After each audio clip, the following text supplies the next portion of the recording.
The Tom Woods Show, episode 2089. Prepare to set fire to the index card of allowable opinion. Your daily dose of liberty education starts here. The Tom Woods Show. Hey folks, a lot of your friends believe that deregulation caused the financial crisis of 2008 just as fervently as they believe that lockdowns are the solution to COVID-19. For the sake of our future, both of these ideas need to be smashed, so check out my free ebook, The Deregulation Boogeyman, over at regulationmyths.com. Hi everybody, Tom Woods here. I'm going to do something a little unusual today. I want to share something with you.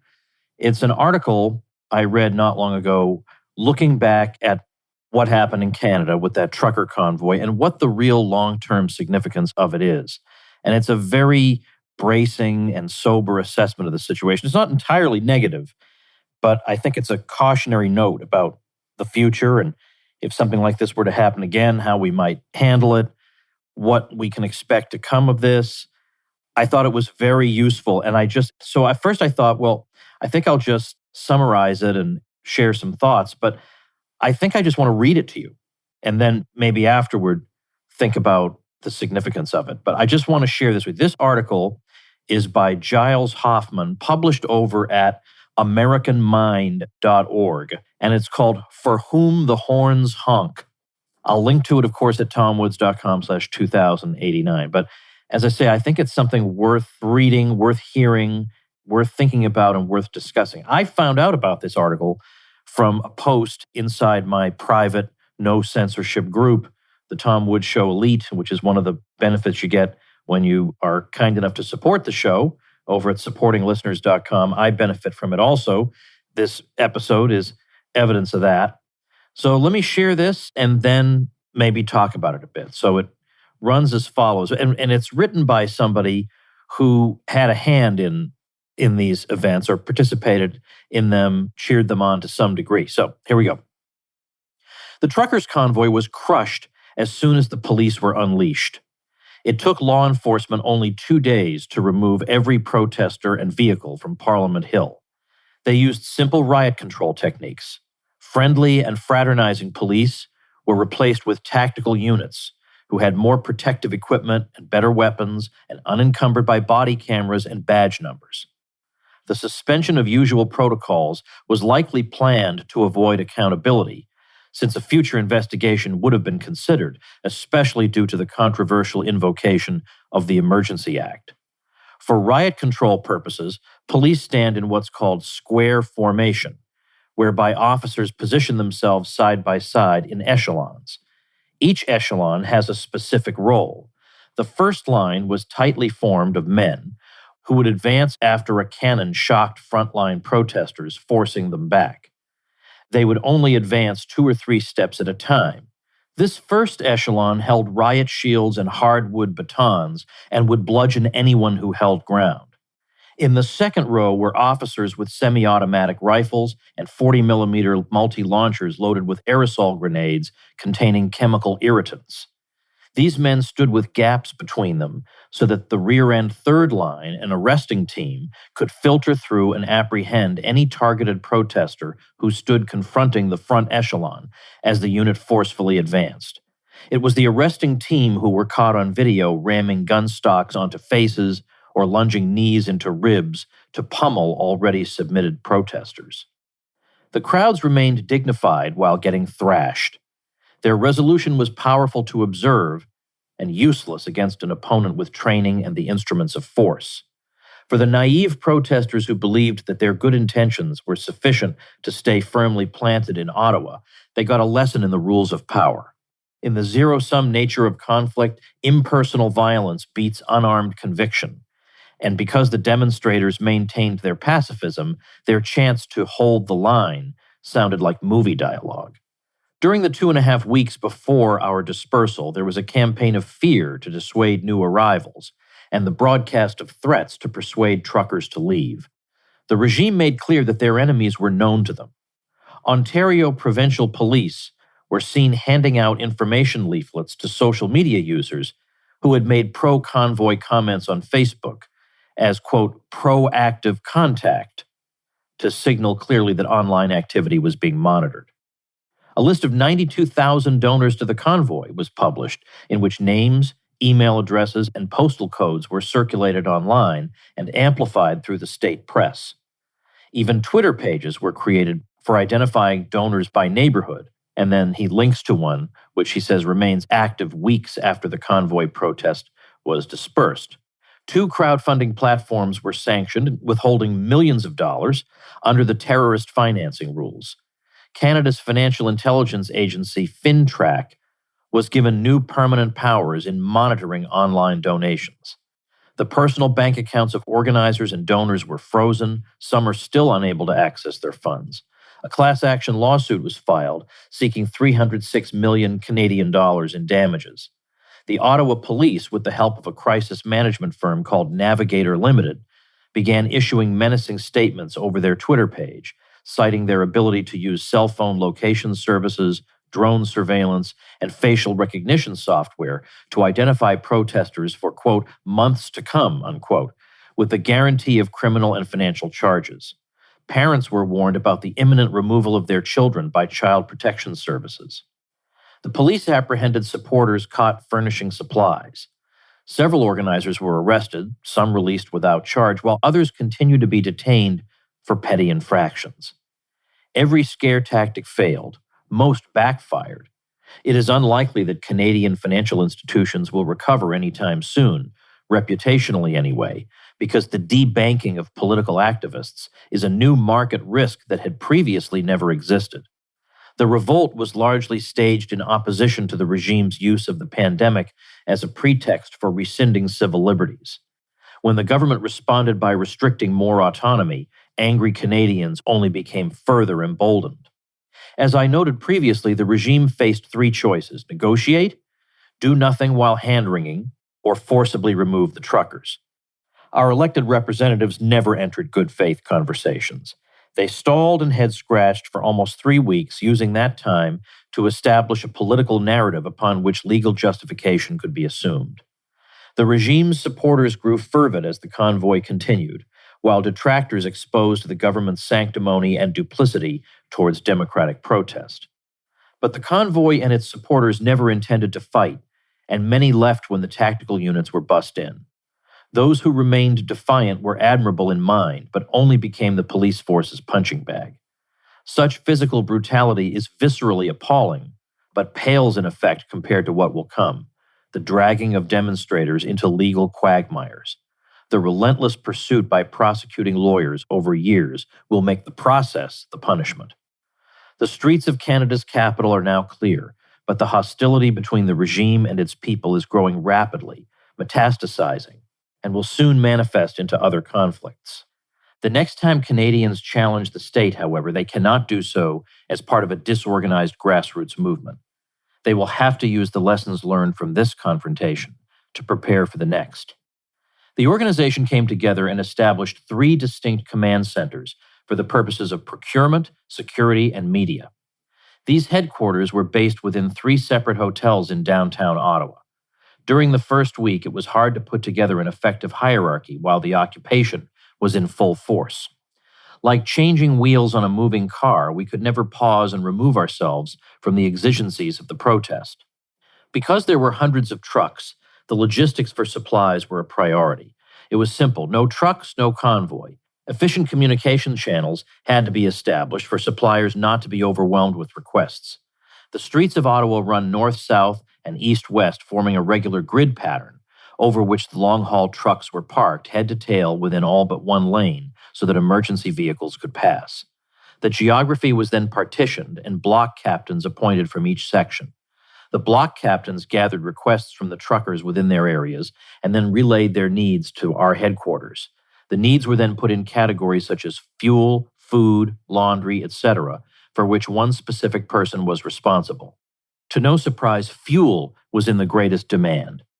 It was needed to keep the trucks running, and not only for the horns that require air compression, but more importantly for the heat that kept sleeping truckers warm while temperatures fell to extremes as cold as -13 Fahrenheit.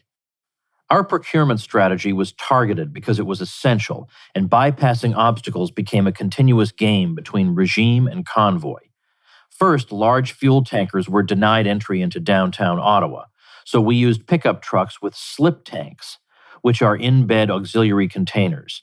We then had to fill jerry cans in nearby parking lots and wheelbarrow them in. Eventually, the police started arresting anyone carrying a jerry can with fuel. In response, hundreds of protesters bought out entire stores of their fueling containers and carried empty ones for which they could not be arrested. One notably amusing protester had filled his fuel jug with water, and whenever law enforcement surrounded him, he would start drinking from the yellow spout. He would then shout incomprehensible Quebecois French at the police as they trudged away, having been fooled.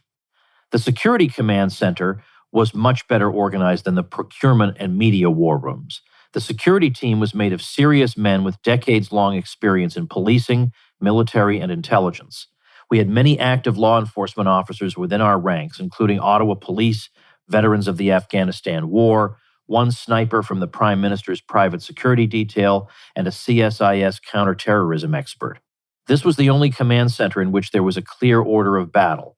The security operations could furthermore divide into two separate categories: on-the-ground safety and communications with police. The stage, where speakers would pontificate and musicians would perform, had to be secure. Suspicious characters and agent provocateurs were constantly monitored for, and at night, we had entire units survey for conflict or danger. Every morning, we had meetings in which new developments were discussed and daily updates were registered. Maps and charts with tactical information, such as the number and location of trucks and where the police were located, were shared by ex-military with reconnaissance experience. The second prong of security was dealing directly with the regime. Only 2 or 3 members would participate in those secret meetings. These people still had access to information from the inside, and they would receive intel about the regime's plans. Through these channels, we were also fed genuine disinformation that frequently caused paranoia within our ranks. For instance, on the night of February 16th, the same day 2,000 firearms were reportedly stolen nearby, we were informed through trusted police sources about planted weapons, some 400 guns, which the police would discover and use to arrest us. Such rumors had to be addressed even when dubious, since preempting a fiction was preferable to having to do damage control. The media team was both the megaphone for the convoy and their only shared weapon. Every conflict now is largely an information war and a public relations battle. The regime has a well-oiled propaganda machine, and they curated footage with spurious themes. For the regime, it was insufficient to have opponents. They needed enemies, which is why so much effort was expended to portray the demonstrators as dangerous ultranationalists and racists. They employed the stale villains of the 20th century, and the media team spent most of its time disabusing those lies put out by the regime, its enablers, and their media sycophants. We were successful insofar as the truth was obvious for those who cared to look. The Freedom Convoy had to play the inverse game of the corporate press: demonstrators good, regime bad, using hundreds of hours of raw footage made available by citizen journalists. Since the truth was on our side, this was easy to do, and we succeeded in a waking up of many normal Canadians who would have otherwise believed the fabrications of the mendacious media. It is possible, though, that revealing the peaceful intentions of the protesters made our movement easier to finish off. We had expunged anyone who had ostentatiously called for violence, posted, or planted false flags. Such cleansing efforts may have gained us sympathy from a minority of fence-straddling Canadians, but their support ultimately amounts to very little. The past 2 years have made clear that passive citizens can be browbeaten and intimidated into compliance. Conversely, having unpolished yokels live-streaming their manic enthusiasm might have kept the police second-guessing. Peaceful protesters are predictable and less risky to confront. But the media team would have found it difficult to adopt a PR strategy centered on the rowdiest elements of the protest, not least because they had more conventional white-collar resumes than anyone else in the convoy. Everyone in the media team had a university education, and most had worked in politics or government relations. These were people who had come from within the system. This put them under a suspicious light. However, they were also the only people who knew how to play the game. They knew how to write provocative speeches and press releases while limiting legal repercussions. What the Freedom Convoy achieved within its pre-established constrained parameters will become clearer in time. We did not end the mandates nor the vaccine passports, our ostensible goals, though most restrictions were lifted resulting from our pressure. The Conservative Party of Canada removed its feckless leader, and our contentious presence became a domino flick that resulted in a cascade of resignations within the Ottawa Police and elsewhere in the permanent bureaucracy. The resignations may have felt like victories, but were actually defeats, since the vacated positions are now being replaced with regime loyalists. Protests work well when they align with the aims of the regime, at which point any violence and lawlessness will be excused, as with the Black Lives Matter riots of 2020. When demonstrations contradict the regime's agenda, they only serve as a brief pressure release for discontentment, after which you are expected to go home. But reductive analysis maps poorly onto the current fight. The convoy is best understood by allusions to the instincts and the spirit of a people. It's not even what the protesters say that matters. This is why pundits rarely understand populism. Even if the Freedom Convoy lost this fight, they have made the battle lines clearer, and more people are understanding politics as a matter of distinguishing friends and foes. It's becoming less about thoughts and more about feelings. Very few dissidents are in consensus over anything. The West is fracturing anew, and everyone has their own ideas, ideals, and concepts to describe a good future. Most have gone down their unique rabbit hole. But what they share is the feeling of oppression by tyranny. This is especially true for the working class, who are the first to experience the material consequences of a failing country. Indeed, most demonstrators did not necessarily know what they stood for in positive terms, but they knew what they were fighting against. The demonstration may have failed its putative goals and only strengthened the establishment, but it also stripped off the cosmetics of democratic decorum that mask the Canadian oligarchy, exposing it as a marionette to globalized and corporate interests. The convoy made the deep state exoteric. From my perspective within the Freedom Convoy, we both succeeded and failed. The significance of this truckers' demonstration will only be determined by those who can claim a future victory. Some mistakes were merely operational. There was no vetting. I gave one person my pseudonym and an invented autobiography, and within hours, I was in a boardroom with all the organizers going through maps, talking about internal weak points, looking at charts, and inputting every important phone number into my contact list. The lack of operational security was astounding. The grassroots organization also meant that no one, yet everyone, was in charge. It was a classic case of too many chiefs, not enough Indians, but worse, as if the chiefs had all been drinking mouthwash. So much time was wasted between defective people competing for status and control, including podcasters and lawyers who thought of themselves as serious leaders, that it felt like the Special Olympics of political resistance. Resultantly, there was no distinction between strategy and tactics. Some organizers became so committed to certain small tasks they could not understand that a bigger picture existed, while at the same time it was rare for anyone to discuss what success would look like. Another problem was the lack of quality men. We had some who were brave and others who were sharp, but few who were both. Most damaging of all was that nearly every organizer saw the occupation and their battle with the regime through the lens of a feminine morality, with undue concern about how we would be perceived. There was no understanding of conflict. The organizers couldn't even fathom the regime extending its power through the judiciary or the financial system. And every time the government used the tools within their control, the organizers would become histrionic and take comfort in videos of commentary and ranting by political celebrities who supported the convoy. Somehow, most organizers and demonstrators held two incompatible premises at the same time. They took for granted that the Canadian government had been acting illegally over the past 2 years, even harming its citizenry for their own gain, and also believed guilelessly that the government would not lie, seize donations, freeze personal finances, use brutal force, or commit any other illegal action regarding the convoy. Every time the government demonstrated its willingness not to play fair, there was widespread emotional breakdown among the organizers. Some left fearful for their lives, while others became meritoriously cavalier and tried to get themselves arrested, even if their skill set was irreplaceable. There was an indulgent narcissism in the desire to be arrested for counseling to commit mischief, and other misdemeanors. Since most organizers were released without charge, there was a sense that you could achieve martyrdom without real sacrifice. The Freedom Convoy acted as a beacon for the regime's opponents.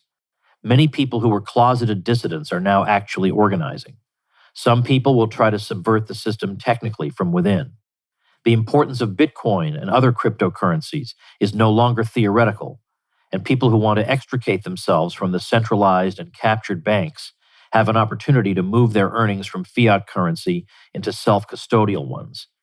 Others will probably buy just precious metals or pull cash from the banks. Both work when it comes to undermining the current structure. For others, living under the thumb of the regime is no longer an option. There is already an exodus from larger Canadian cities. We will likely see rural communities establish themselves separately, like the Mennonites or the Haredim. The dizzying rate of technological advancement and ever-increasing government control seems to provoke a widespread desire to live like traditional peasantry, where at least people have authority over their food and their bodies. And at the rate of inflation, the only meat you may soon afford to eat is what you rear as livestock. In the meantime, the Canadian regime will continue eroding liberties. Guns, privacy, money, anything that can be controlled will be controlled, and the shift of power will always migrate toward the lever pullers at the center. This may seem fine, people choosing how they want to live and segregating themselves. But the regime will never allow a segment of society which has chewed off its own leg to thrive in freedom. It would threaten their authority. A nation cannot survive internal fracturing. Therefore, it is difficult to envision a future without either complete submission to the state or violent confrontations between dissidents and the government. It will largely depend on the spiritedness of the people and what they are willing to sacrifice to live freely.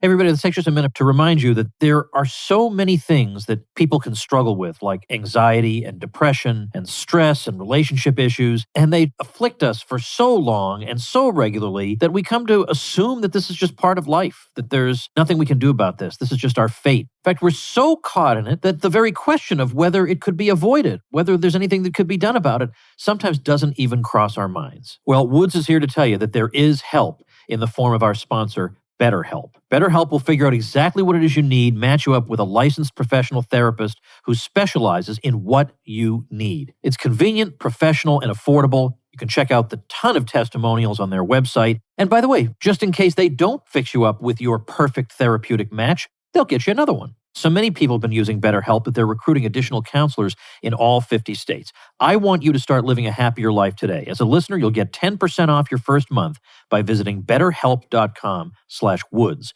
Join over 1 million people taking charge of their mental health. Again, that's BetterHelp, HELP.com/woods. All right, so that is it. That's the article. And it's pretty grim in some places.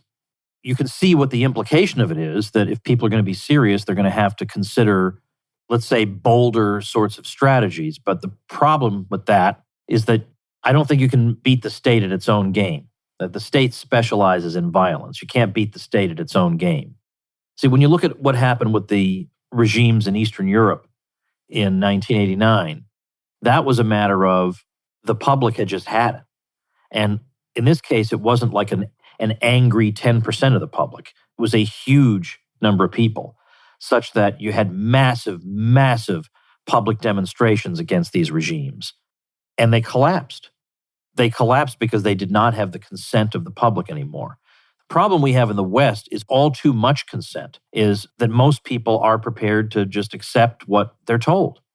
And if that means that dissident voices who are sacrificing everything for their principles are in fact evil white nationalists and racists, then that's what they'll believe. And so that is a major, major problem that we're dealing with.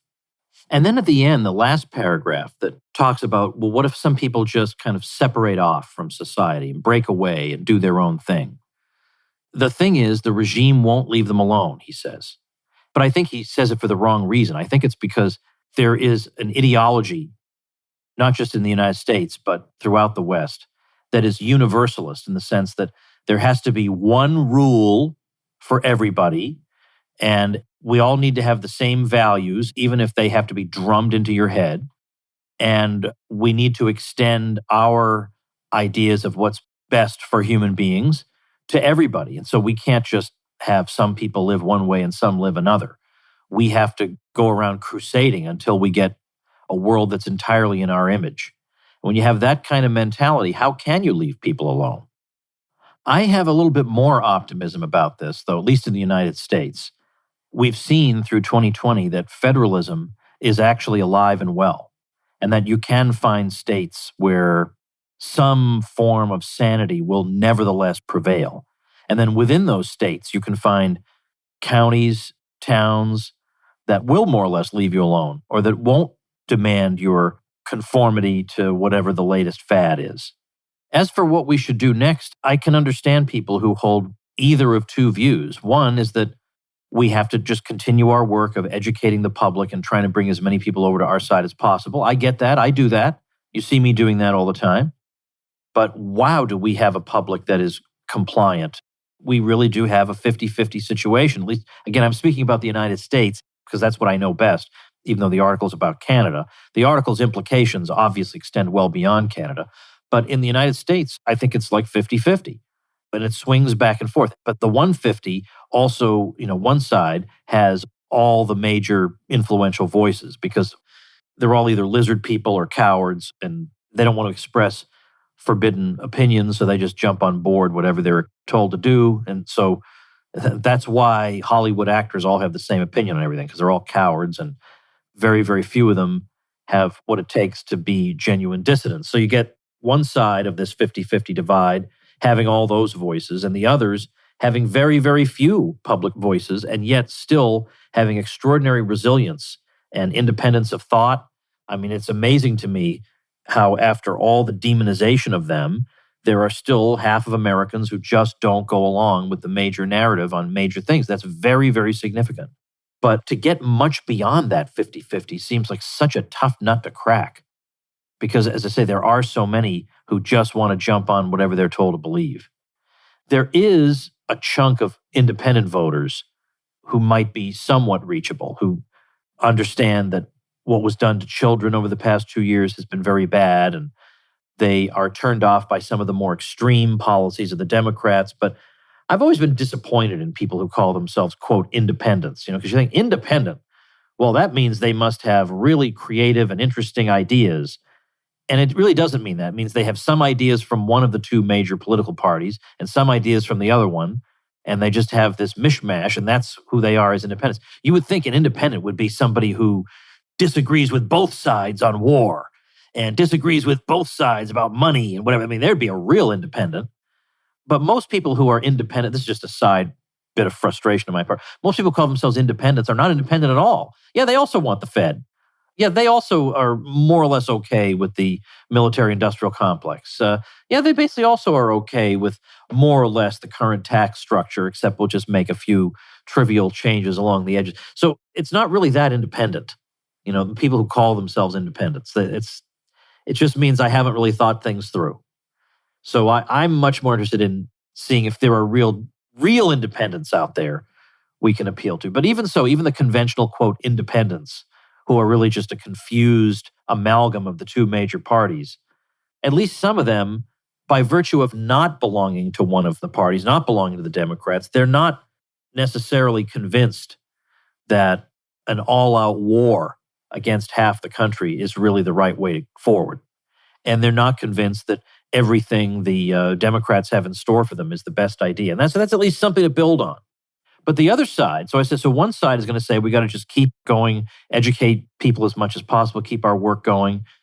The other side says you got to just look out for yourself at this point. You got to look out for yourself, your family, people you care about, your local area, whatever is immediately significant to you, and give up this hopeless plan of getting 80 million people to vote for a president you like. You got to just give that up. That's not happening.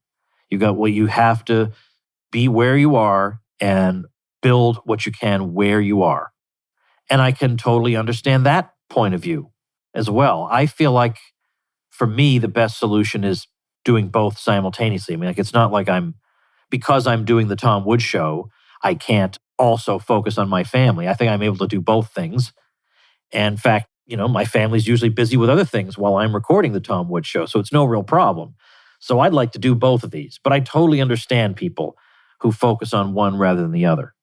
Now, the author of this article complains about the way the convoy effort was run. He complains about it in certain spots here, and basically that it was kind of a not super professional. But what actually stood out to me in the article was how organized and what an amazing operation it was. I mean, that was really what came through to me.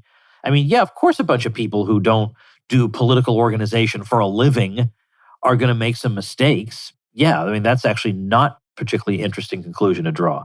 What's fascinating is learning all the different layers of organization that went into this thing. I mean, I'm sure listening to this, you were, or at least I assume you were struck by that also.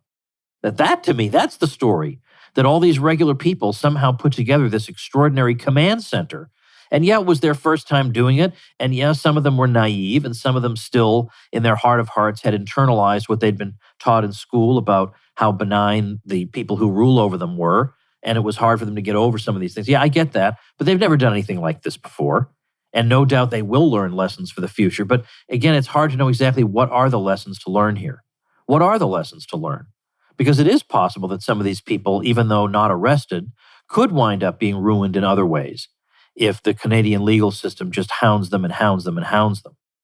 And so what do you do next time, knowing that the regime could well pull out all the stops and throw at you every resource the authorities have to hurt you for a long time? So what is the right approach? And I'm going to be honest enough to tell you, I don't know. I'm not very good with things like this. And so I'd like to hear your thoughts. Okay, so if there needs to be this level of protest in the future, what does it look like? Does it look like this kind of direct confrontation?